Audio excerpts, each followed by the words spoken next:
गांव मिर्ज़ापुर की गलियों में धूल उड़ रही थी और शाम की लालिमा आसमान पर बिखरी हुई थी। उसी धूल भरी गली में पहली बार ज़ोया ने आर्यन को देखा था। ज़ोया गांव के स्कूल में पढ़ने वाली एक सीधी सादी लड़की थी। किताबों और माँ बाप के सपनों के बीच वो बड़ी हुई थी। आर्यन शहर से गांव आया था अपनी दादी के इलाज के लिए।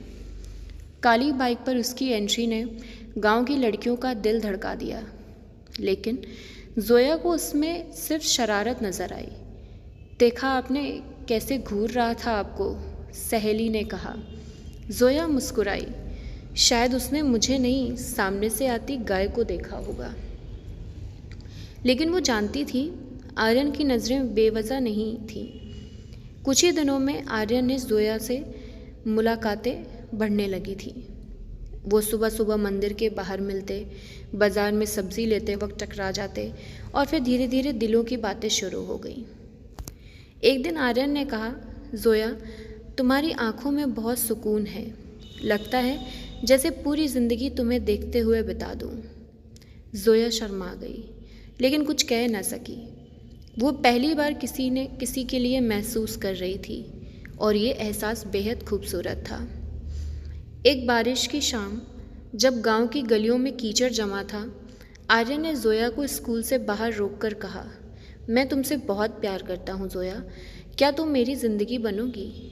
ज़ोया की आंखें भर आईं। उसने धीरे से हाँ कह दिया। एक दूसरे के बिना ज़िंदगी अधूरे लगने लगी थी, लेकिन ये मोहब्बत इतनी आसान नहीं थी। एक दिन ज़ोया के हाथ आर्यन का मोबाइल लग गया। उसमें एक चैट थी किसी रिया नाम की लड़की से। चैट में लिखा था, रिया मेरी एक्टिंग कैसी चल रही है? ये गांव की मासूम लड़की जल्दी ही मेरी मुट्ठी में होगी, फिर मैं वापस आ जाऊंगा।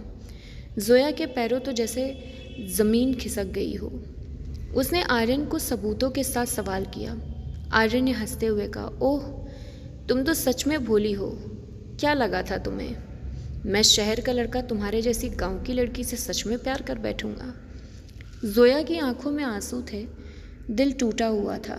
ज़ोया ने खुद को कमरे में बंद कर लिया, खाना पीना तक छोड़ दिया था। लेकिन फिर एक दिन उसने आईने में खुद को देखा और कहा, जिसने मुझे धोखा दिया उसे मेरी कमज़ोरी नहीं, मेरी ताकत दिखानी होगी। ज़ोया ने गांव छोड़ दिया और शहर में जाकर यूपीएससी की तैयारी शुरू की। दिन रात मेहनत की, आंसू को ताकत बना दिया। 3 साल बाद ज़ोया आईएएस अधिकारी बनकर मिर्ज़ापुर लौटी। गांव में जब ज़ोया की तैनाती हुई तब आर्यन वहीं एक शराब के ठेके पर काम कर रहा था। उसका कारोबार बर्बाद हो चुका था और शक्ल पहचान में नहीं आती थी। ज़ोया ने गाड़ी से उतरते ही उसे देखा। आर्यन ने नज़रें चुराई, लेकिन ज़ोया पास आई और कहा, कैसे हो आर्यन?